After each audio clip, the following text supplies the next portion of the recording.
Allir þættir samstæðvarinnar eru fáanlegir á öllum helstu hlaðvarpsveitum. Þá það pólitíkin út í heimi, það víða pólitískir skjálftar í álfunni, í Evrópu, sem við tilheyrum, og meðal annars í Bretlandi, þar sem eru kosningar 4. júlí, og sem hafa boðað til með tiltölulega skömmum fyrirvara eins og gjarnt þar. Og þar eru miklar sviptingar í pólitíkinni, miklar sviptingar í fylgi flokkana og svolítið kannski erfitt að átta sig á þau hvað þessar kosningar eru og hvað að fara að gera þarna. Til þess að hjálpa okkur til að skilja það eru hingað komin Halla Gunnarsdóttir varaformaður VR og Sveinn Máni Jóhannesson, nýdoktor, sem vill svo til að þið eru hjón. Þannig að það auka þráður í þessu samtali að hjón ræða pólitík. Ræðið mikið pólitík á heimilinu? Já, ég held að sé alveg að segja það. Svona, það númer 1 eftir börnunum í umræðefni? Já, svona börnin skipulega hver fór í búðina klukkan hvað kvöldmatinn. Það kom ekki svo bara... Pólitík? Já, svona hugmyndir. Samfélagsmynd. Stefna. Það búið að taka skammt að dosta börnunum og eða kvarta að þá. Já. Þið bygguðu í Bretlandi og hafið fylgst með kosningum og Halla, þú tókst nú þátt í kosningu sem einhvers konar kosningastjóri kvennaframboðs, eða ekki? Jú, hvenær var það, 2019 eða? Nei, ég hélt utan stefnumótun kvennaframboðsins í Bretlandi og tók þátt í þrennum kosningum á mjög stuttum tíma. Það voru fyrst borgarstjórakosningar í London, síðan voru það árið 2017 voru það fyrst borgarstjórakosningar í Liverpool þegar var að kjósa í fyrsta sinn svona stórborgarstjóra þar eins og í Manchester sem nær þá yfir þetta City Region eins og að kalla og ég var einmitt í höfuðborgarstjóri væri hér. Já, og ég var einmitt á leiðinni í lest til Liverpool og man þetta mjög vel vegna þessar Virgin Train lestar þær rugga svolítið mikið og mér var svo óglatt og ég var líka komin nokkra vikur á leið þannig að mér var alveg margfalt óglatt þegar ég heyrði Theresa May tilkynna að það kosið, ég man ekki hvort það eftir 5 eða 6 vikur og áttaði mig á því að ég þyrfti að taka aðra kosningabaráttu á þessum fyrsta þriðjungi meðgöngu þannig að þetta mjög eftirminnilegt. Varst þú ekki í námi í Cambridge eða hvar voruð þið? Jú, passar, en við fluttum við byggum til að byrja með í Cambridge sem fluttum svo til London. Þannig að við byggum í London í nokkur ár.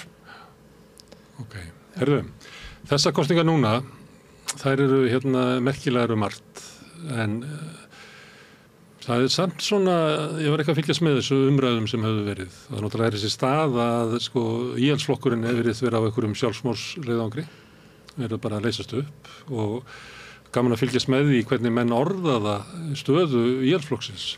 Svona frá viku til viku, að minnst menn alltaf vera að taka eiginlega sterkar og sterkar í orði og jafnvel að gera ráð fyrir því að hann eigi sér eiginlega ekki líf að óbreyttu. Það bara það sem ég var að hlusta á í gærkvöldi. Það sem talaði það og verið að tala við Nigel Farage eins og sérðu fyrir þér einhverja framtíð í stjórnmálum að það verði kannski eitthvað saminað afl út úr flokknum þínum og íhaldsflokknum. Og þetta bara að maður myndi spóla tilbaka, nokkuð missið því. Það bara óhugsandi að menn hefur verið að velta þessu fyrir sér. Hvað er að gerast við þennan systurflokk sjálfstæðisflokksins, íhaldsflokkinn? Og ég segi það vegna þess að ég held að sé ekkert stjórnmálafl í veröldinni sem sjálfstæðisflokkurinn tekið eins mikið nótis af í sinni hugmyndafræði, í sinni uppbyggingu og sínum tón og hvernig þeir greina samfélagið eins og íhaldsflokkurinn. Erum við að horfa upp á það að hann hverfi bara eins og gömlu flokkarnir á Ítalíu hafa horfið? Ég held að mér allavega að segja að þessar kosningar snúast svolítið að refsa íhaldsflokknum. Það erfitt að festa hönd á einhverju sérstökum stefnumálum eða sérstökum svona stórum málum sem þessar kosningar snúast heldur í rauninni virðast að fyrst og fremst snúast það að andúð kjósenda á íhaldsflokknum. Ekki meir bara. Já, bara losna við íhaldsflokkin og strategía verkamannaflokksins hefur að vera að segja sem minnst til þess að leyfa eitthvað með, bara til að rugga ekki í bátnum, gefa íhaldsflokknum enga líflínu, einhvers konar tækifæri til að grípa á einhvers konar máli, útlendingamálum, skattamálum, einhverju slíku, bara til að leyfa bara til að láta þetta gerast. Og þetta að stefna í einhvers konar, spárnar eru misvísandi en sumar þeirra spá því að verkamannaflokkurinn fái meiri hluta sem kannski eitthvað svipaður á Boris Johnson árið 2019.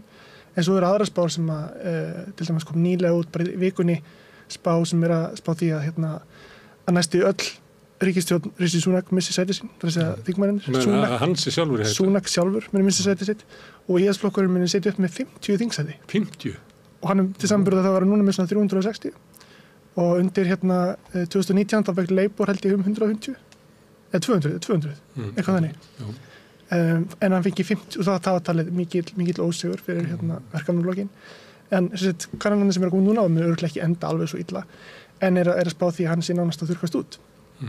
Og þá náttúrulega spurning líka hversu vel reformflokki Nigel Farage gengur. Hafa komið kannanir sem að mæla hann álíka stóran og íhaldsflokkin. Hann kannski með 90% og íhaldsflokkurinn með 80% og verkamannaflokkurinn með 40%. Einhvern veginn svona stærðar hlutvöld hafa verið undanfarið. Þannig að þetta, við erum að sigla inn, þetta snýst fyrst og fremst það hversu stór kosninga ósigur íhaldsflokksins verður og hversu stóra meirihluta verkamannaflokkurinn fær út af hruni íhaldsflokksins. Já, ég meina, Keir Starmer er frekar óvinsæll, hann er óvinsæll leiðtogi, það eru fleiri sem að treysta honum ekki en treysta honum og hann er ég held eitthvað svona 35-38% Breta treysta honum og meðan 23% Breta treysta Rishi Sunak. Þannig að hann er frekar, þetta verður... Hann er ekki að sópa til þessi fylgi, maður getur séð að hann er að fá svipa fylgi núna í könnunum eins og Corbyn fékk í fyrirkostingunum 40%. Já, nákvæmlega. Þannig að hann er ekki, þetta er ekki, það sem er að gerast er ekki það að verkamannaflokkur sé að sópa til sín áður óþekktu fylgi. Það sem er að gerast er að íhaldsflokkurinn er að... Þetta er hrun íhaldsflokksins, já. En hvað, Halla, af hverju er íhaldsflokkurinn að hrynja? Sko, Bretland er að hrynja.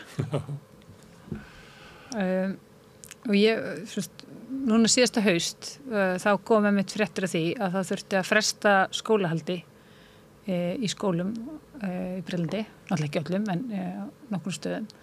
Vegna þess að húsnæði skólana var að hrynja. Og það var fyrir svona á bilinu 30-50 ára síðan var byggt skólahúsnæði víða og reyndar heilbrigðisstofnanir og fleira úr steypu sem er í rauninni ekki steypa og hefur 30-50 ára líftíma.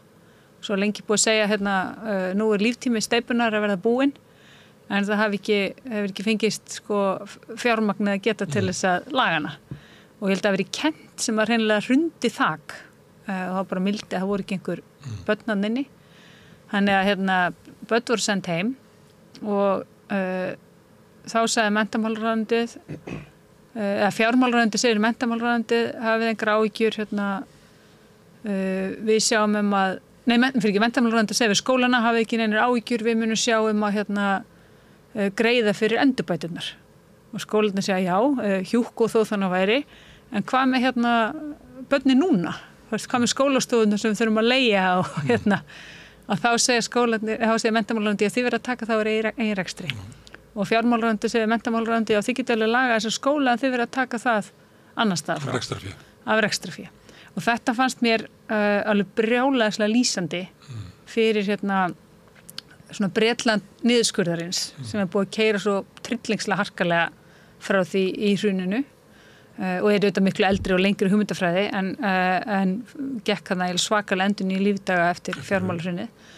En má hins vegar sjá kannski merkjum að hafa verið plantað þessu vandamáli áður með svona bæði útvistun út úr opinberri þjónustu með því að einkaaðilar voru að byggja þannig að leiguféð eða fasteignakostnaðurinn hann er dreginn af rekstrafé þetta er af Blair-árunum og nær alveg aftur til Margaret Thatcher þannig að undirbúningur undir hrun Bretlands er búið að vera í gangi í 30-40 ár.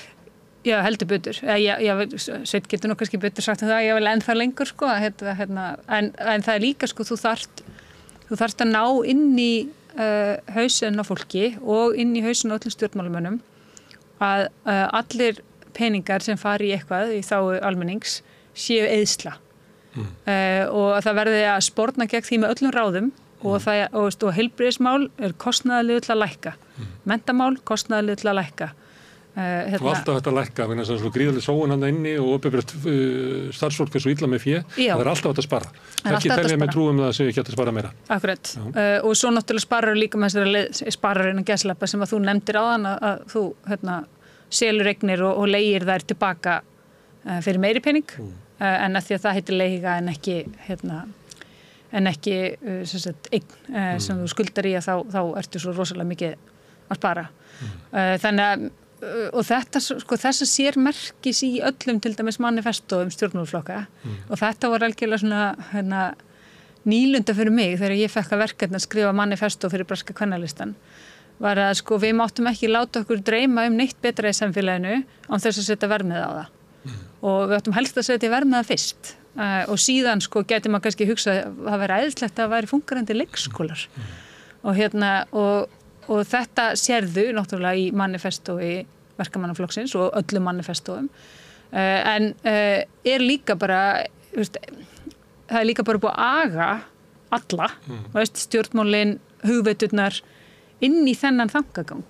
Fjölmiðlana, þetta er bara gangandi gennum öll viðtöl og kappræður, hvernig ætlar að fjármagna þetta, við erum með allar okkar tillögu fjármagnaðar, en ertu ekki samt alltaf að fara að hækka skatta, þú segist ekki alltaf að hækka skatta en ætlar ekki að hækka þessa skatta og allir er að reyna að sverja af sér að hækka skatta sem að kannski er það sem að brest samfélag þyrfti helst á að halda, er þið hækkaði skattar sem hafðu verið lækkaðir á undanförnum árum. Heldur betur. Men eitt af því sem ég talið hafa kostað Theresa May ákveðna hluti var það sem var kallað dementia tax, það er að segja skattur sem var talað sem ég mann og alltaf ekki hvað var þetta dementia skatturinn?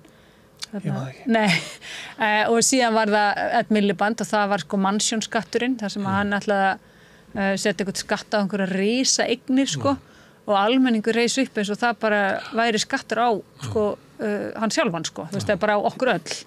Þannig að þetta er alveg... Það ekki átönda herbryggið og þar fyrir ofan. Já, þetta var eitthvað svona algjörlega trillt. Þá reis fólk upp í blokkaríbúðum og fannst það fyrir árás á sig. Þetta var algjörlega trillt. Það var áhugavert viðtal við verkalýðsleiðtogann Mick Lynch á einni breskri svona YouTube-stöðinni núna daginn. Og hann ætlar að kjósa verkamannaflokkinn og það sé ekki hrifinn af Starmer. Já. Síðan verkefnið er að koma í haldinu frá. Já, einmitt. Það sem hann einmitt sagði sko að vinstri hreyfingin á Bretlandi hefði tapað því argumenti, þeirri umræðu skattlækningu. Að það sem hann hafði svona komið ákveðna samúð fyrir því að fara ekki í kosningabaráttu í Bretlandi þar sem að þú værir að færa rök fyrir þessi skattahækkunum. Það var einfaldlega leið til að vinna ekki kosningar og það væri bara arfleiða því að það væri í rauninni umræða sem Margaret Thatcher hefði unnið og vinstri hreyfingi þyrfti að gera meira til að vinna. En nú fjarska getur maður sagt þess svo, ef það er einhver tímann tækifæri fyrir verkamannaflokkin að ná góðum meirihluta á þingi með slíka stefnu, þá er það núna. Já, algjörlega. Að verkamannaflokkurinn mæti í kosninga núna þar sem að er búið að gefa honum góðan meirihluta áður en leggur af stað, að hann skuli í þær kosningabaráttu mæta eiginlega með stefnu Íhaldsflokksins light er náttúrulega bendi til þess að verkamannaflokkurinn er líka einhvers konar er í einhverju alvarlegri kreppu sko. Hann getur ekki mætt á svæðið með stefnubreitingu fyrir samfélagið. Heldur mætir hann á svæðið og segir að við erum þó skömminni skári í að reka þetta. Það var rosalega fín grein eftir Didja Tjarkaborti í Guardian þar sem hann var að kafa ofan í manifestó verkamannaflokksins eða stefnusgrunna, kosningastefnusgrunna og loka orðin eru sko að Starmer sé í rauninni að stæra sig að því hafa breytt flokknum sínum til þess að flokkurinn geti ekki breytt landinu. Og hann er einhver akademíkur sem eitthvað svona tæknilegt svona orðgreiningasafn sem er búið að keyra á manifestó eitthvað 60-70 ára aftur í tíman. Og þetta er víst bara eitthvað hægri sinnasta manifestó sem hefur sést frá verkamannaflokknum og svo er svona dæmi, svona orðatalingadæmi hann segir business 60 sinnum, hann segir fátækt 14 sinnum, hann segir ójöfnuður einu sinni en öll þessi svona hín orð Nýsköpun Svo líka því að við vorum að tala um að þetta verið allt funded, þess að þetta hefur verið að kostnaðar áætlun fyrir öllu að þá er það ekki einu sinni þannig í þessu manifestói eins og segir, þetta er náttúrulega eitt af svona sláandi hvað þetta metnaðarlaust manifesto og metnaðarlaust metnaðarlaust áform. En það sem vantar í þetta að það sem sagt svona 20 milljarða punda gat í fjárlögum og þarna ekki talað sko hvernig að fjármagna það. Og þannig hafa komið fram svona frekar svona ekki vinstri sinni gagnrýni á þetta manifesto, heldur bara frekar svona frá hægri sinnum hugveitum sem hafa sagt sko að inn í þetta manifesto að óbreyttu búið að byggja inn sko niðurskurð. Af því til að að bara halda í horfinu og ekki eins og það að þá mun þurfa að skera niður sem þessu nemur. Svo getur fólk haft ólíka skoðanir á því hvort þau telja að verkefnaflokkurinn muni skera niður eða ekki, en punkturinn að inn í þessum manifestofi er byggður inn niðurskurður ef það á að framfylgja hugmyndin engar skattahækkanir sem ég til ósammála miklu ekki fara í. En og eitt sem til dæmis annað sláandi sko, fyrir utan að hann búinn að afnema öll svona helstu loforð sín framkvæmdir, fjárfestingu, iðnaðarstefnu eins og Biden í Bandaríkjunum og jafnvel Macron í Frakklandi til að reyna að flýta fyrir orkuskiptum, til að byggja upp betri störf, til að efla verkalýðshreyfinguna og svo framvegis, að þá innbyggður líka niðurskurður í heilbrigðiskerfið. Að í þessum manifesto gert ráð fyrir því að það eyða jafn miklu eða jafn litlu í NHS og á tíma hápunkti niðurskurðarins undir Cameron og Osborne. Það sem að farið út í heiftarlega niðurskurð með réttlætingunni við efnaðsrunnið svipað var gert hérna í Íslandi. Og þetta meir en helmingi minna en var sett í heilbrigðiskerfið á tíma Tony Blair og nú Labour. Helmingi minna? Helmingi minna. Per mann? Sem heildar hlutfall á útgjöld ríkisins. En þessi gagnrýni sko þessi aðferð við að tala stjórnmál, að það þurfa að fjármagna, að við þekkjum þetta svolítið hérna á Íslandi. Og þá það yfirleitt þannig ef að þú ætlar að vera með uppbyggingu í heilbrigðiskerfi eða menntakerfi eða barnabætur, eitthvað sem fjárfesting inni í samfélaginu sjálfur, að þá þarf þetta að sýna fram á fjármögnun þess. En ef þú ætlar að lækka skatta, að þá lengst af var það þannig að þú þurftir ekki að sýna neina fjármögn á því. Þú kannst komið með löngu fallna trúarsetningu það að lægri skattar myndu auka tekjur ríkisins og þá áttu menn að fallast á það. En það var breyting í Bretlandi þegar Liz Truss kom með þetta, ætlaði að lækka skatta. Og hún eiginlega fjall á því að koma með að fjármagna það, segja hvað hann ætlaði að taka. Það vantaði fjármagnin, hann ætlaði að lækka skatta með að auka halla ríkisins sem að myndi sumir segja auka verðbólgu en frekar það sem þú ert að segja að viðvarandi halli ríkisins náttúrulega til þess að skerða getur samfélagsins til þess að halda grunni innviðunum gangandi til lengri tíma. Þannig hún fjall á því. En það samt ekki gengin eitt rosalega hart gegn Rishi Sunak núna hvernig hann ætlar að fjármagna skattalækkunum. Hann að lofa skattalækkunum og það eina sem þau segja í kappræðum og svona þegar það koma einhver áskoranir sko, fólk segir bara hvernig það var að lifa og hvað ætlaði að gera með þessa þriðja barnabætunar, skára af barnabætum með þriðja barni sem og aðgerð sem bara talin vega bara nokkur þungt í barnafátækt í Bretlandi sem brjálæðisleg að þá segja þau bara við ætlum að setja meiri pening í vassana okkur með því að lækka skattana sko. En það þannig núna að hann kom til Bretlands fyrir nokkrum árum sérstakur erindriki Sameinuðu þjóðanna fátækt og niðurstaða hans var að 5. hver fjölskylda væri í fátækt. Bara 5. hvert barn í Bretlandi væri svangt að sofa og það stækkað þessi hópur sem kallað working poor, fólk sem í vinnu, fullri vinnu en getur ekki með nokkrum móti séð fyrir sér. En Bretland svo lagskipt að til dæmis flestir Íslendingar sem búa í Bretlandi, þeir detta ekkert niður á þannig veruleika.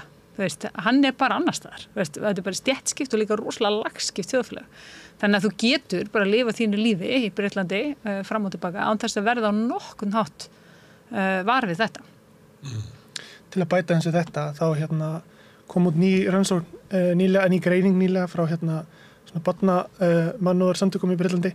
Það sem talað að bresk börn séu farin að hafa frá 2013 hafa meðalhæð breskra barna farið lækkandi. Bresk börn að minnka. Og þau eru líka fitna, þau eru orðin sögulega og í sáum bara önnur lönd of feit og sem er oft merki fátækt fólk hefur aðgengi að ódýrum mat sem er ekki næringaríkur og er borða mat sem er ekki með neina næringu í sér og gjörunni matvæli og komið áina sykursýki vegna þessa. Já, og nú var líka komið ljós að einkaskólabörn hafa 10 sinnum meira rými utandira til að hreyfa sig í heldur en börn í venjulegum ríkisskólum. Þannig að þú veist, þetta er alveg og allt sem er búið að gera síðustu ár það ýtir undir þetta. En er þetta, ég meina, maður geti ætlað að samfélag sem er í þessari stöðu, kosningabaráttan snýrist þá eiginlega uppgjör gagnvart nýfrjálshyggjunni. Hún gerir það alls ekki. Hún gerir bara alls ekki. Nei. Og ég er að hlusta á þetta. Og það sem að, ég bara heyri ekki umræðu þetta, en maður heyri samt mikið að ég hlusta á nokkra svona símatíma, þar sem að maður heyri fólk hringja inn. Og þá var það til dæmis þess sem að Súnak er í, að þá er verið alltaf að segja hann er bara í engum tengslum, þú ert ríkar en kóngurinn og hvernig átt þú að vita hvernig okkur líður, þannig að það er, maður heyrir svona eins og togstreitur sem er á milli stjórnmáluna og almennings, að átökin í samfélaginu svo ekki á milli verkamannaflokksins og íhaldsflokksins sem eru meira og minna með sömu stefnu, verkamannaflokkurinn bara hefur að leiða á þessu fólki þarna í íhaldsflokknum og þá bjóðum við upp á nýtt setta fólki en til dæmis sömu stefnu, að maður verður samt varfið eins og sé svona togstreita og svona vaxandi óþol gagnvart stjórnmálunum sem eru ekki að koma með svona einhverju lausnir. Og þá kannski komum við að öðru sem er náttúrulega sérstætt við þessar kosningar að flokkur sem kemur ekki beint svona out of the blue, sem er reformflokkur Nigel Farage, að hann skuli mælast svona stór. Sem er náttúrulega afleiðing af þessu sem ég var að lýsa, sem við sjáum út alla Evrópu, út í Bandaríkjunum og fleira, að það skapast rými fyrir flokka sem að hafna stjórnmálunum eins og við höfum þekktu. Já, breskt lýðræði er náttúrulega ekkert sérstaklega lýðræðislegt. Þegar kemur að því að endurspegla skoðanir og vilja meirihluta kjósenda. Ég meina, þú sér það í verkefnafloknum að til dæmis afstæðan gagnvart Gaza, Palestínu, efnahagsmálum, að forysta verkefnaflokksins hefur ekki í dálítið langa tíma nema mögulega ákveðnum tíma undir Corbyn, gagnvart á kjarnanum í flokknum allavega, endurspegla þann svona vilja. Og náttúrulega eina ástæðan fyrir því er vantarlega kosningakerfi, það sem að þú ert með þessi svona einmenniskjördæmi og flokkarnir saksa inn á velja ákveðin kjördæmi þar sem þeir telja sig geta unnið frá öðrum flokkum og stíla þannig boðskapið sinn meðal annars inn á þau kjördæmi og líka inn á ofurvald pressunar, svoköldu hægri pressunar, Murdoch pressunar í bresku samfélagi sem að hjálpar að búa til þennan rosalega mun milli þess sem er í manifestum sem eru stjórnmálaflokka, helstu stjórnmálaflokkana og almennings. Þannig að það sem að flokkarnir geta lagt á sett á oddinn er háð þessu umhverfi og til þessi svo verkefnaflokkurinn í dag að til þess að stækka þá verður hann að setja oddinn sem minnsta breytingar af því hann er að sækja inn á miðjuna og líka til þess að lifa af umfjöllunna sem fer fram í gegnum hægri pressuna sem að meira og minna snýrist eins og sem vorum að tala áðan, hvort að sé búið að fjármagna umbóta tillögurnar og annað slíkt, að það leiði til þess að áherslurnar eru allar hægra megin. Já, þessu verkefnaflokkurinn hefur náttúrulega markvisst núna verið að sækja sér umboð ekki fólksins, heldur establishmentsins, pressunar, sem er mjög hægri sinnuð og á ekki bara við Sky og svona því ég var að horfa á sjónvarp og svona, heldur líka BBC, það kemur mann alltaf á óvart hvaða BBC er alveg. En líka bara miljardamæringana. Og nú hefur Labour verið að vinna með helstu miljardamæringum Bretlands við að koma þeim í fjölmiðla til að segja hvað Labour verði safe pair of hands. Þetta gengur allt út, já fyrir ekki. Ég ætlaði bara að bæta við að helstu miljardamæringu Bretlands, Richard John Caldwell, einmitt mætti í hjá Victoria Derbyshire á dögunum og sagði hann lítist þessi maður sem stutti Liz Truss og tók að sérstaklega fram hann stýtti núna Labour og Keir Starmer, fyrst skipt sem stýðir ekki íhaldsflokkinn á ævi sinni af því að Keir Starmer hefði tekið allt vinstri út úr verkefnum. Já, akkurat. Að þetta gengur allt út á núna að segja að það er alltaf lægi að kjósa verkamannaflokkinn. Og en svo sér maður líka smá, ég meina... Í lægi fyrir hvern? Já, akkurat. Bara fyrir establishmenti og pressuna. Það er ekki lægi fyrir 20% barna sem er búið fátækt. Nei, það er alls ekki lægi. Það bara framleikir fátæktadóm þeirra. heldur betur og en sko ég meina kosningabaráttu verkamannaflokksins gengur út á þetta að segja, þú veist, það alltaf lægi að kjósa okkur við erum ekki að fara að gera neina vitleysu og það Starmer alltaf náttúrulega að draga upp kontrast milli sín og Jeremy Corbyn sem að fekk talsvert aðra meðhöndlun hjá bresku pressunni einmitt vegna þess að hann var með hugmyndir og von hann setti fram sín sem að fóli sér einhverja von fyrir brest samfélag hann ætlaði að gera húsið hlýra sko að vera hlýra heima hjá þér hann var með von fyrir samfélagið og en hann var náttúrulega algjörlega valtað yfir hann vegna þess og núna hann í frambúði fyrir utan verkamannaflokkin því að hann var náttúrulega rekinn úr honum og hann í Islington og hann býður sig fram sem óháður ég fylgdist með ykkur svona sem var að stoppa fólk út á götu og maður veit náttúrulega aldrei hvernig þetta gert og þá fannst mér svolítið áberandi að svörin voru það hvernig alltaf kjósa ég vil fá íhaldi burt og hvað alltaf að kjósa ég kýst þá bara verkamannaflokkin en ég meina það skiptir einhver máli hvað þú kýst í Islington að nákvæmt verður að verkamannaflokkurinn eða Corbyn sem hann kjöri þannig það mun ekki breyta neinu það að íhaldsflokkurinn fer ég vil bara kjósa til þess að lýsa yfir anstöðu minni við íhaldsflokkinn og þá fekk maður svona tilfinningunni að þetta gæti orðið á brattan að sækja fyrir Corbyn að ná þannig gegn, þótt hann sé búin að vera þingmaður þessa kjördæmis í 40 ár, að vegna þessum að þeir að segja, sko, að viljið kjósandar þess að tjá sig í kjörstað að bara burtu með íhaldið og það sé með því að greiða Corbyn-atkvæði sem í andstöðu við Keir Starmer og forystuna, að það sé ekki alveg sambærileg yfirlýsing eins og að kjósa verkamannaflokkin. En það má heldur ekki gera lítið úr því sko að þótt þetta sé allt rosalega döll og lítið metnaðarfullt og náttúrulega ekki þráður að róttækni að það þráir fólk samt breytingu og ef það sér, þú veist að sjóndeldreiknum getur það einhver breyting, jável þótt hún heiti Keir Starmer að þá svona, þá kannski reyni ég allavega að veðja það frekar en eitthvað annað. Já, en hvað getur fólk í okkar heimsluta oft keypt þetta? Þú veist, Obama var bara change, en hvað breytir eitthvað við honum? Framsóknarflokkurinn Reykjavík var kjósum breytingar. Ég ekki að tala með þessu, ég bara að reyna að skýra sko hugarástand fólks. Ég velti þetta fyrir mig, hvað oft hægt að selja fólki breytingar með loforðunum að ætla engu að breyta?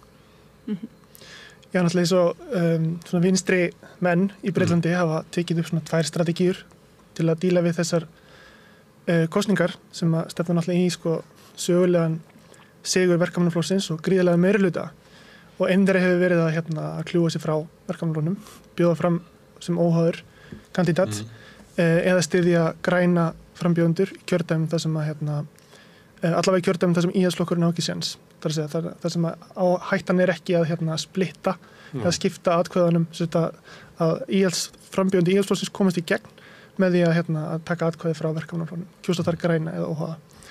Það hefur verið einn strategi og Corbyn náttúrulega dæmið það og hann hefur víðtækan stuðning en hann samt bara einn af þeim örfáu sem nokkuð séns á því að komast þar í gegn og það þrátt fyrir það, hann langt frá því að vera örugur inn þrátt fyrir að vera gífurlega vel þekkt nafn, ekki bara í sínu kjördæmi heldur á landsvísu og hafa verið sérstaklega einn af þessu kjördæma þingmönnum. Hann alltaf sinnt sínu kjördæmi óbúslega vel, hann alltaf mjög alþýðlegur, fólk þekkir hann talar við fólk, hann gengur í göturnar, hann býr þarna, við byggum hann rétt hjá, við sáum hann reglulega.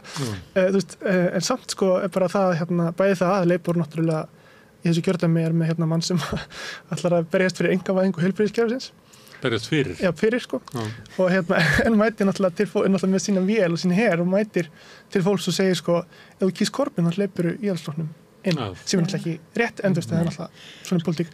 En hinn strategían hefur svo verið að eins og Mick Lindst, verkalýðsforinginn talaði sko, að það hefur engin áhrif að styðja þessa sjálfstæðu eða kandidata eða aðra flokka, bara út af þessu einmenniskjördæma fyrirkomulagi og það sem við verðum að gera hefur engin áhrif, hvernig þá? Það bara hefur ekki áhrif. Þú getur ekki haft neitt skada. Þú kemst ekki inn sko. Það enginn þeirra kemst inn, ekki Corbyn. Já, mestalagi Corbyn en Galloway sem að náði nú að komast inn á þing í aukakostingum. Já, það sem talum hann fá kannski 1 eða 2 sæti viðbót. Alltaf það sko, Nigel Farage alls ekki vissum að hann komast inn. Þetta mjög erfitt að komast inn og hvað þá að ná, og samanlagt 50 sæti mjög ólíklegt og það langt í frá að vera nóg til að hafa einhver áhrif á verkamannaflokk sem 150-200 manna meirihluta. Það lítur að skipta máli samt í að verkamannaflokkurinn verður að fá einhverja endurnýjun einhvern tímann í framtíðinni. Ég hef persónulega saman með því argumenti, ég bara taka nú ég að segja hvað hitt argumenti sem að segja að það skiptir einhver máli. Ég ekki sammála því, ég held að skipti máli ég held að þú veist að eins og að hafa rödd eins og Corbyninn á þingi, auðvitað skipti það máli en eins og Mikkelins tók það betra að vinna innan verkamannaflokksins þrátt fyrir allt frekar að hann ætla að tala sem forystummaður í verkalýðsfélagi fólk sem vinnur í samgönguiðnaðinum. Hann vil fá Angelu Rayner í samgönguráðuneyti til að semja við sitt fólk til að fá betri kaup og kjör og svo framvegis frekar en að fá einhvern Mandelsson klóna sem að mun njóta þess að reyna að brjóta verkfallið, frekar að fá þá einhvern úr verkefnaflokknum sem hefur áhuga á því að semja og byggja upp gott samstarf við verkfallshreyfinguna. Það er svona hitt sjónarmið sem maður hefur séð.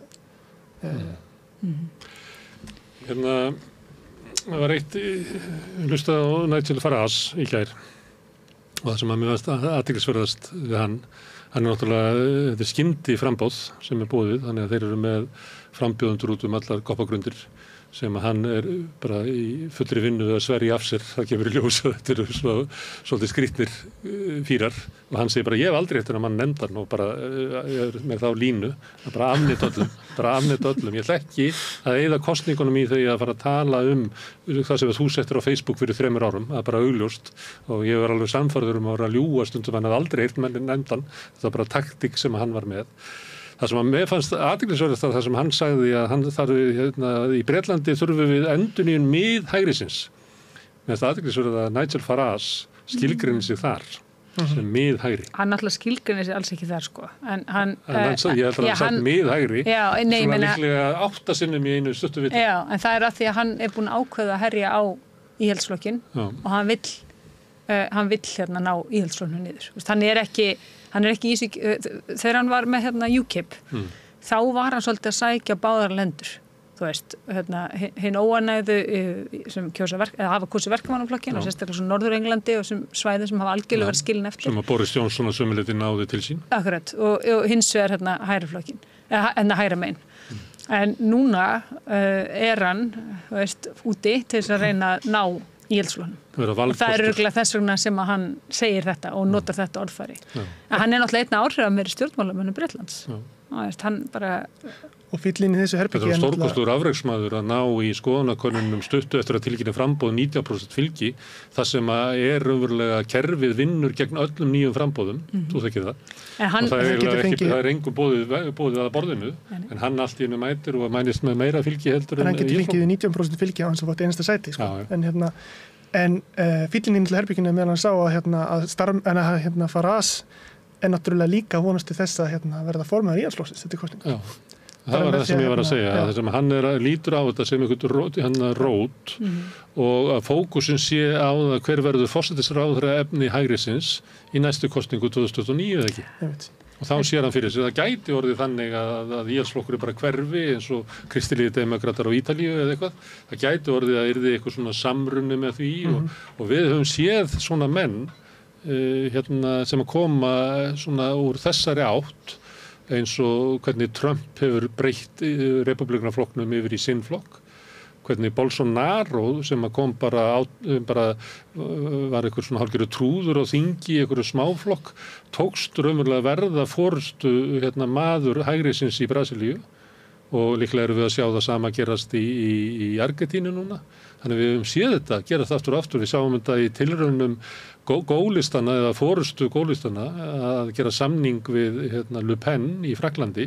Þannig það getur orðið svona eins og umpólun þar sem að forystuaflið ekki lengur gamla hægrið, heldur nýja hægrið. Og ég held að hljómar svolítið eins og Nigel Farage sé bara að veðja á einhverja svoleiðis pólitíska þróun undir ríkisstjórn verkamannaflokksins með þennan afgerandi meirihluta. Að það sé gríðalegt tækifæri fyrir þann sem að næra að vera forystuaflið í stjórnarandstöðunni gegn þeirri ríkisstjórn. Já, ég held að hann náttúrulega ef hann kemst inn, maður veit það ekki en svo náttúrulega á hann flokk hann hringdi bara í formanninn og sagði ég ætla að koma inn og ég ætla að taka þetta var þetta ekki einkahlutafélag, sagði maður það ekki skilst það, já. Það Geert Wilders með svoleiðis að það bara einn maður í þeim flokki, það hann já, akkurat og en að því hann nefndi Galloway líka þú veist, þar náttúrulega ertu komin með kjördæmi sem samsett á ákveðin hátt og hann ákvað bara að tala Gaza. Og hann bara tala Gaza og hann var kosinn. En það verður áhugavert að sjá hvernig hún reiðir af núna, svo einhver greining á þessum daginn þar sem var talið að það myndi alveg ganga upp hjá honum, sko, en ekki kannski mikið meira það. Og svo hann með eitthvað sín eigin fjölmiðl, þar sem hann talar mikið og svona ýmislegt Rússland og margt sem á honum finnst skipta máli, sko. Og þannig að hann verðist bara sigla svolítið fyrir utan svona hefðbundnu, hann fær mikla athygli, en hann sigla svolítið svona fyrir utan hefðbundnu pressuna í hvernig hann hefur samskipti við fólk. Minnum að stundum svona á hluta af sko þýska vinstrinu, þar sem hann með svona einhverjar virðist vera sko vinstri sinnar skoðanir efnahagsmálum, hann getur síðan verið sko mjög íhaldsamur í svona persónumálum eða hvað að kalla það. Já, og bara mörgum. Mótið samkynhneigðum og alls konar. En hann rosalega mótsagnakendur á ofboðslega mörgum levelum og svo hann með áskrifendur á þessari YouTube-rásinni og fólk að borga bara milli bara eitthvað 10 og 17 pund eitthvað að mánuði maður rétt til þess að hlusta á hann, sko, útvarpa skoðunum sínum og hann alveg að fá slatt af peningum í gegnum þetta. Þannig að það svolítið interessant að fylgjast með honum. Ég ætla að segja sko með hann Corbyn og bara þetta með sko að vera kandidat sem ekki annar af, verkamannaflokknum eða íhaldsflokknum. Þetta ofboðslega harkaleg barátta, bara innan kjördæmanna. Og það rosalega harka í, og það hluta því að þetta tveggja flokka kerfi virkar, eða svona stofnunu til auðvitað aðri flokkar og Lib Dem og SNP og allt þetta, og græni flokkurinn hann að 1 eða 2.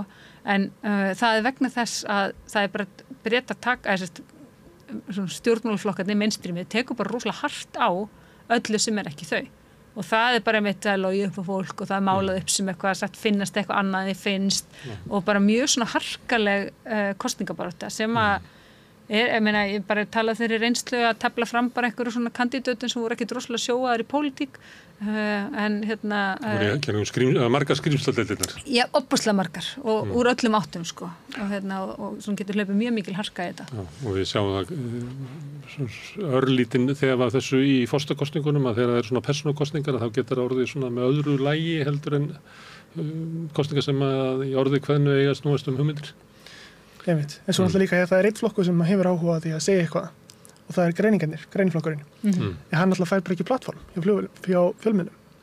Hann bara fær ekki hljóðnemann frá fjölmiðlum til að hafa áhrif á umræðina. Kannanir benda ekki til að hann sé að ná miklum árangri kannski að hækka úr 1 þingmann í 2. Eitthvað þannig, já. En það reyndar tvöföldun. Já, talsverður árangur fyrir þau, sko. Og líka því að þau náttúrulega voru með Caroline Lucas sem var þingkona og mjög svona vel liðin og vel eftir henni tekið og hún var með mikrofón en þegar hún fór, það fór svolítið mikrofónin með henni og þannig að það hefur verið svona erfitt fyrir þau að ná sér alveg strik eftir það. En svo eru aðri flokkar, það skoski þjóðarflokkurinn, hann í tómu tjóni. Hann bölvuðum vandræðum. Líklega að missa helminginn af þingsæti sínum, allavega. Og miklar innri deilur þar, sko. Þetta náttúrulega óska staða fyrir Keir Starmer. Þú ert með íhaldsflokkin í maski á einhverju bara sjálfsmórsleiðangri. Þú ert með, það var sagt svona í kringum forystu Gordon Brown að líklega væri sá af því þá var sko þjóðarflokkurinn að ná bara sínum stærsta flugi. Og þá var sagt sem kannski bara liðið sá tími að verkamannaflokkurinn geti náð meiri hluta í Westminster. Vegna þess að það þurfti alltaf sko stuðningin frá Skotlandi sem að í sögunni svona vinstri sinnaðri, öðruvísi svona samfélagslega hugmyndir heldur en í Englandi. Meðan að sko sjálfstæðisbaráttan og þjóðarflokkur svona sterkur að þá munum við líklega aldrei ná þessu. En svo gerist það að þessi flokkur lendir í tjóni, íhaldsflokkurinn fer í þennan sjálfsmórsleiðangur og allt í einu horfir Keir Starmer á það að geta tekið sko stæðsta meiri hluta verkamannaflokksins síðan í sögunni, aldrei minni íhaldsflokkur síðan í Guðum að vita hvenær, einhvern tímann á 19. öld. Já, þannig að það allt sem að hann er hefnasti maður í heimi. Þetta bara fyrir fullkomni ekki stormur því þetta gott veður en þetta geti ekki verið betri aðstæð, ég meina breyta saman við Miliband 2015 eða Corbyn 2017-2019 þar sem verður með þetta Brexit-mál einhvern veginn í hábúndi og klauf tilfelli Corbyns, klauf kjósendahóp verkamannaflokksins í herða niður en núna ertu með sko að þessum árum var nefnir talað sko, eins og þú segir, að getur verkamannaflokkurinn yfir höfuð unni meirihluta. Þú veist, ekki hleypa að Ed Miliband og hvað þá Jeremy Corbyn, því hann mun gera samning við SNP því það er eina leiðin til að fá meirihluta og Skotland verði sjálfstætt. Og þannig það var bara, þú veist, þess vegna var allt í einu komið djúpt inn í verkamannaflokkin, sko, hugmyndin það að yrði að taka upp nýtt kosningakerfi, við erum að taka upp, sko,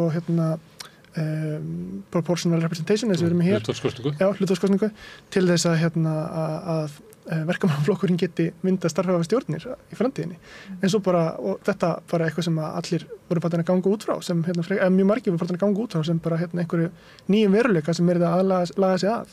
En svo horfum við upp á þetta núna, einhver meina bæði hrun innan SNP, þar sem að það koma upp skandalar, röðskandalar, náttúrulega tapaði hann að sjálfstæðiskosningunni á sínum tíma, svo kom upp röðskandalar varandi Alex Salmond, leiðtogi þess, og svo færði í staðinn þennan sko glæsilega svona stjórnmálamann Nicola Sturgeon, sem að, ég veit ekki alveg hvort það sé alveg upp á borðum, hvað gerist það nákvæmlega, en brotthvarf hennar úr stjórnmálum tók svolítið SNP með sér.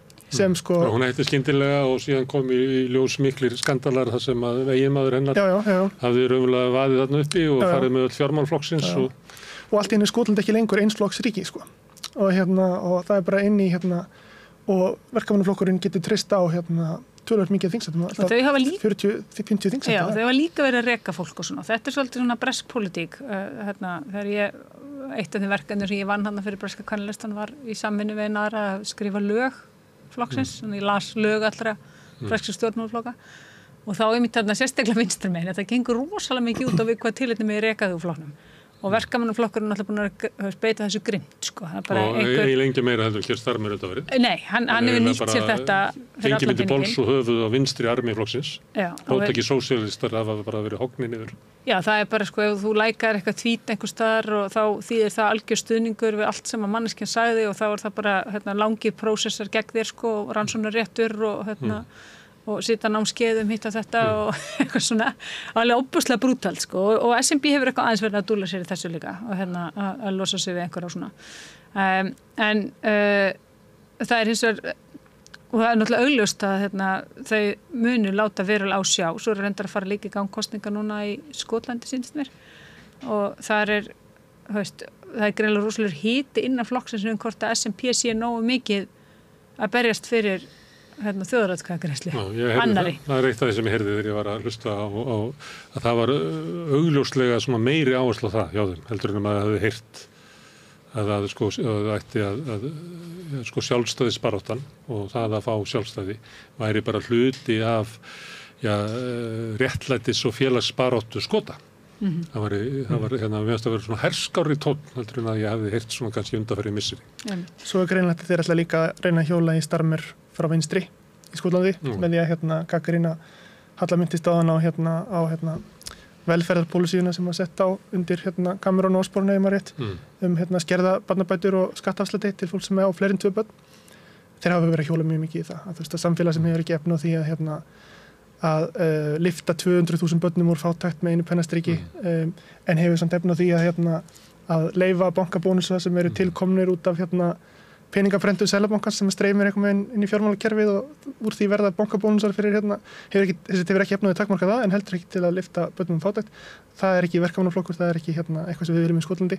Það hefur verið líka áhugaverð áhersla undanförnum svona vikum. Svo sjá ég nú að Jeremy Corbyn var eitthvað að svara fyrir sig daginn svona svara Keir Starmer og myndi á að Keir Starmer var náttúrulega skuggaráðherra í hans skuggaráðuneyti og skrifaði upp á öll manifesto Jeremy Corbyns og hann lofaði nú í kosningunum til formanns að viðhalda stefnu Corbyn. Já, hann sagði þetta og það var hluta ástæðan fyrir því að hann var kosinn. Hann var talin svona brú einhvern veginn bil beggja. Competent Corbyn. Já, það var einhver sem sagði það var eitthvað sagt við heldum að við varum að kjósa sem formann an electable Jeremy Corbyn að fengum í staðin unelectable Tony Blair. Við heldum að við varum að kjósa Corbyn sem verið hægt sem getur að forsætisráðherra. Hann er nú reyndar að afsanna það núna þegar stefnir allt í að hann verði næsti forsætisráðherra Bretlands. Þetta loðir við hann að hann sé maður sem svíkur samherja sína? Það er ekki bara vinstri armur verkaðamannaflokksins sem að skynjar þetta. Að þetta er svona hluti af því hann nýtur ekki vinsalda, er að hann þykir ekki vera heill. Nei, og svo er hann líka bara, hann er á, teinarnir hans liggja bara að völdum og það er aðalmálið. Þannig að hann, og ef að það sem þarf til þess er að vera, og hann á ekki drosalega glæsilega sögu ef maður horfir á fortíðan sem, ríkissaksóknari, ekki ríkissaksóknari, já, að hann var ekki framalegin einu mannréttindamálum, hann var ekki að taka á, mannréttindabrotum, hann var í ofboðslega fínu samstarfi við bandarísk stjórnvöldum að framselja þanga fólk sem var talið eitthvað óþóknarlegt Bandaríkjunum. Þannig að þetta er ekki dvolega svona hugguleg saga og núna er hann þarna og hann ætlar að vera með harðari fjármálareglur heldur en er í gildi. Hann ætlar að vera ábyrgari innan gæslappa í fjármálum heldur en íhaldsflokkurinn. Hann ætlar að vera harðari gegn glæpum en íhaldsflokkurinn, ætlar að vera meira lögguríki en löggan sko. Og minnir okkur svolítið á Samfylkinguna sem er svolítið að skrapa af sér allt sem að gæti verið á skjön við stefnu Sjálfstæðisflokksins. Já, þar er þetta þriðja líka harðari í útlendingamálum. Þannig að hann fer það heyrum við hér líka og líka svona stuðning við auknar valdheimildir lögreglunnar. Allt inni Samfylkingi byrja að tala fyrir því sem að tilheyrir svona Blair og Clinton tímanum og Keir Starmer. Já, og hann fer í rauninni í viðræður við kappræður við Rishi Sunak. Það sem hann er að segja að þú ert ekki nógu góður í að fækka fólki og plokka þeim réttindin. Ég ætla að vera betri en þú í að fækka fólki sem kemur og plokka réttindin og þeim sem reyna það. Þannig að þetta er óbúslega svona dapurleg staða og dapurleg framtíðarsýn fyrir breskt samfélag. Og hvernig líka ég ætla ekki að gera það með því að heldur með því að fjárfesta í hinu eða þessu. Ég ætla að fá MI5 og MI6 til leyniþjónustunnar og sérsveitinnar, okkar hæfasta fólk til að koma í veg fyrir að fólk reyni að bjarga sér yfir á bátum. Akkurat. Og svo, ég meina, líka sega leyniþjónustunni og öryggislögreglunni á flottum menn á sundinu. Akkurat, og daginn sagðist hann alltaf helminga ofbeldi gegn konum yfir 10 ára tímabil og þetta er nú mitt áhugamál og var mikið stefnumótun á þessu sviði og ég fer nú svona að senda einum af þessum vinkonum mínum að spyrja hvernig ætla verkamannaflokkurinn helminga ofbeldi gegn konum. Og ég fekk 2 góð svör. Önnur sagði ætla hann að drepa helminginu öllum kollum, sem var alltaf svona svolítið feminist og fyndi svar. Hinn sagði ef þú getur helmingað það, okkur ekki að bara útrýma því. Ef þú hefur tækinn til þess að helminga það. En svo fór maður að skoða, hver eru pólisíurnar? Og þá voru þær náttúrulega bara, meiri lögga þarna og lögga þarna og lögga þarna. Og síðan, svo eitthvað smá ætlum að beita okkur fyrir því að inn í fræðslu sexisma og misogyni inn í skólum og eitthvað svona, en rosalega mikið svona réttaríkis lausnir við samfélagslega vandamálum og það er það byrja hægri sinnasta sem það getur gert, að taka bara löggæsluna og beita henni gegn samfélagslega vandamálum. Það snýrist krafan defund the police sem var til þess að benda á þetta. Og ég meina, það er líka að aukin löggæsla er oft afleiðing af undir fjármögnun inn í samfélagum. Akkurat, og Breitlandi til dæmis verið að reyna að beita refsistefnu gegn því þegar börn mæti ekki í skólan, það verið að reyna að kokka upp leið til þess að sekta foreldra. Þetta er allt leiðirna að því að innviðirnir eru brotnir. En staðan á svona róttækari hluta verkamannaflokksins, svona sósíalistunum, og þá er náttúrulega Corbyn gríla í Breitlandi. Því að við vorum að tala það hvernig í mainstream Breitlandi, já. Í mainstream Breitlandi, það sem að umræðan fyrir fram, það sem eru fjölmiðlarnir. Í einu viðtalinu sem ég var að horfa á við Starmer, að þá var spurningin, ef að Corbyn hefði unnið kosningasigur 2019 og mynda ríkisstjórn, hefðir þú þegið sæti í ríkisstjórnars? Það er náttúrulega svo klikku spurning, Akkurat. Samvisku spurning. Mundir þú leggja nafnið við Jeremy Corbyn og starfa inn í hans ríkisstjórn? Þannig að ég get ekki svara svona spurningum út í lofti hvað og ef og skefum, en hvað myndur þú hafa gert? Ég get ekki, hann gæti ekki svara þessu. Og hann segir að þú sast nú í skuggaráðuneyti Jeremy Corbyn, mátti ekki ráð fyrir að þú hefði þegið ráðherrasetti. Ég get ekki svara, hann bara vildi ekki svara þessu, fyrir þess að hann mata sem svo, að hann hefði sagt já þessar spurningu, að þá var hann að skaða sinn pólitíska feril og þá Jeremy Corbyn sem að vildi bæta velferðarkerfið, orðið svo skaðlegt fyrirbrigði í hugum mainstream breskrar samfélagsumræðu að það hefur verið að tala um hann eins og sko fjöldamorðingja. Já, það náttúrulega líka búið að mála hann upp sem einhvern gyðingahatara og ég veit ekki hvað sko, en hann á samt alveg ennþá sem sterka bas, maður sér það alveg sko, maður fylgist með honum bara í gegnum samfélagsmiðla, en ég held í sjálfu sér að sko róttæka vinstri en að gæslepa sé svolítið mikið laskað innan verkamannaflokksins. Ég held að það sem maður, þarf að fylgjast aðeins með núna, það hvernig það sem kallað svona soft left, svona mjúka vinstrið innan verkamannaflokksins, hvernig þeim reiður að því þar held ég að sé verða til einhver hreyfing og svona ég held að sé alveg ástætt til að fylgjast með Sem getur ekki kynnt útlendingastefnunni, harðri útlendingastefnu? Sko, ég veit það ekki ennþá. Hvað það sem að fyrir tökurnar á soft vinstrinu? Ég held að þau sé að horfa bæði á efnahagsmálin og og ég þori ekki að halda þið fram með þessu hugsa útlendingamálin. Ég held að það bara búið að færa ásinn í útlendingamálunum. Hann bara komin eitthvað annað. Svolítið sem sé búið að gerast hérna. Búið að færa einhvern veginn ásinn á einhvern annan stað. Til Afríku bara. Já, bara til Rúanda. Bara færa hann bara þangað. Og þú veist, það ekki verið að ræða hvort það sé eðlilegt að senda fólk til Rúanda ekki heldur hvort að það sé framkvæmanlegt. Það krítikinn á íhaldsflokkinn frá verkamannaflokknum bara þeir að setja fram pólicy sem ekki framkvæmanleg. eða kannski ekki bara í lagi en ég ætla að segja sko, ég held að það sé fólk sem að pæla mikið í þessum efnahagsmálum, ég held að það einhver smá kvennarhreyfing inni sem með augun á leikskólamálunum og þessum þáttum sem eru líka hluti af því hvað Bretland broti og síðan þessi græna bylting, því að það var eiginlega síðasta loforðið sem að hann saksaði niður. Það voru grænu aðgerðirnar sem áttu að vera sko atvinnusköpun, sjálfbærni í orkumálum og svona ákveðin og svo orkuskipti og svona ákveðin sín. New Green Deal.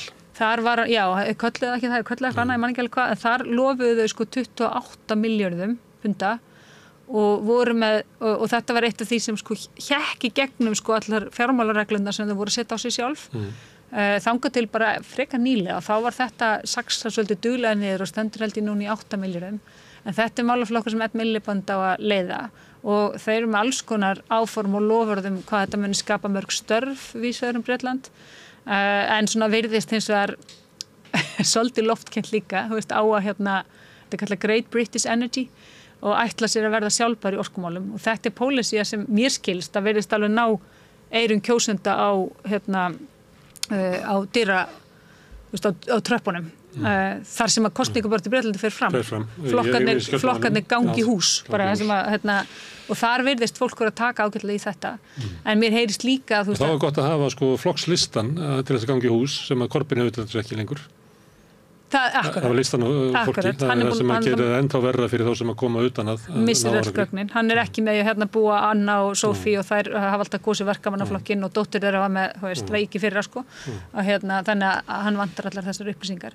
En ég myndi, það verður samt svo Miatta van Boulé sem var framkvæmdastjóri New Economics Foundation sem að svona svo ég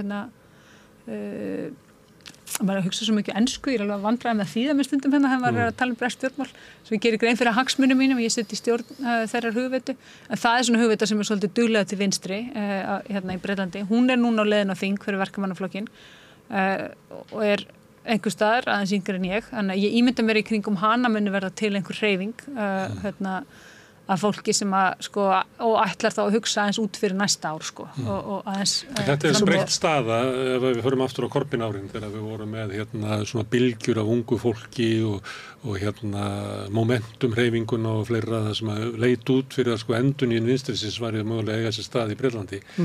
Við getum ekki þort þannig á það í dag.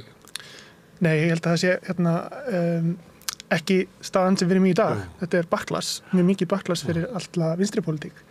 En ég held að það sé kannski bara ágætt að hafa í huga hvernig stjórnmálin hafa samt breyst á undanförnum 5 árum.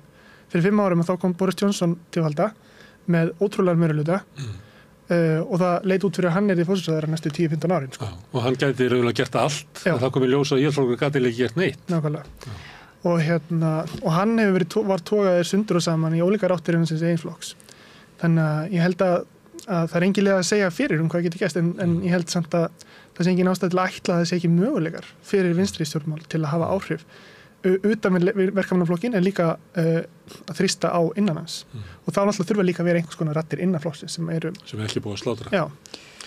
En Bretland stendur frammi fyrir gríðarlegum áskorunum eins og við tísku að segja og nýfrjálsvíktímanum eða bara vandamálum. Það er bara gríðarleg og það eru ofan á afleiðingarnar af nýfrjálsvíkinu sem gengur lengra þar heldur en víðast hvar annars þar en þá ertu með Brexit og það er bara gríðarleg vandamál í þessu samfélagi. Verkamannaflokkurinn með auknum miklu meirihluta mun glíma við þetta. Eftir að koma í ljós eins og þú bendir á að það er Boris Johnson fyrir inn með allan sinn meirihluta að þá gagnast það honum ekki neitt að niðurstaðan er svo að í lok þess kjörtímabils er að Íhaldsflokkurinn er í verri stöðu heldur en nokkuð tíma verið kannski eitthvað tíma 19. öld en þú veist bara í nútíma sögu, eða ekki? Hann er í verri stöðu núna heldur en nokkuð tíma verið Íhaldsflokkurinn. Já, allavega í rosalega langa tíma. Allavega í rosalega langa tíma, já. Og það er framundan einhver svona endurnýjun stjórnmálanna hægra megin. Já, allavega uppstokkun. Já, allavega er að sjá hvað kemur út úr þessu, hvernig sætin líka raðast á þingi, það skiptir máli, allavega barátturinn í Íhaldsflokksins hvort að Cameron og svona Sunak-læt fólkið næra að halda völdum á flokknum eða hvort að flokkurinn fer lengar til hægri í hendurnar af fólki svo Suelu Braverman sem að eiga meira skilt við Farage og Reform og hver niðurstaðan verður úr því er náttúrulega erfitt að vita nákvæmlega það er augljóst að það verður mikið valdatómur úr í Íhaldsflokknum og það verður barist hvaða armur Íhaldsflokksins þessi svona þessi professional managerial austerity hlið ef ég má sleppa mjög mikið eða hægri populistarnir öfgahærið, hvort þeirra nái undirtökum í flokknum. Það verður klálega og það sem við munum sjást náttúrulega áfram er ef verkamannaflokkurinn ætlar að standa við það sem hann er að segja sér í kosningapartíu og ekki gera neitt til að lina eða að taka á þessum sem þú ert að benda á eru mjög djúpstæð kerfisbundið vandamál í bresku samfélagi, bresku hagkerfi að þá munu biðlistarnir í heilbrigðiskerfið halda áfram að lengjast og allar þessar ástæður sem laða fólk að Nigel Farage og Reform munu halda áfram að ekki bara vera til staðar, heldur munu aukast. Sem því að jarðvegurinn mun halda áfram að vera til. Við sjáum pólitíska óreiðu og átök sem er bara enga sérstaklega líkur á því að út úr þeim átökum og komi út einhverja lausnir fyrir Bretland. Þær komu ekki held ég að hæra meginn frá hvort sem það er frá hæri væng verkamannaflokksins og hvað það frá Íhaldsflokknum eða reformflokki Farage þannig að og ekki verkamannaflokki Keir Starmers? Nei, alls ekki það held ég ekki. Og græningjarnir og frjálslyndi demokratar og eru bara eiginlega ekki almennilegi þáttangatur í því, eru bara með sína stöðu þarna einhvers staðar, eru bara aukapersónur. Þetta er spennandi. Halla og Sveinn, kæru hjón, gaman að fá okkur. Það er að gefa okkur saman. Já, nú erum við ekki gift. Jú, við erum gift. Það var hljómaði svo presslegt eitthvað.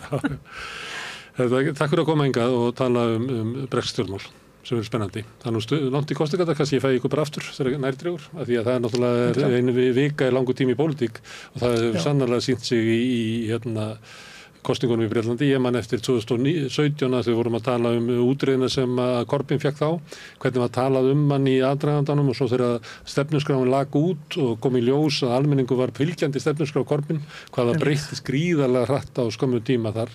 Það sem átti að vera skandall stefnuskráin, en var rosalega velkomin. Já, þannig það getur margt gerst á skömmu tíma í bresku stjórnmálum. Það eru kærðakir, Halla og Sveinn. Takk.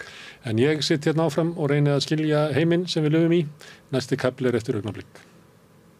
Fjárhagserfiðleikar eru afgerandi meiri hjá eflingarfólki en öðrum á vinnumarkaðnum. Hvernig getum við réttlætt það? Efling stéttarfélag.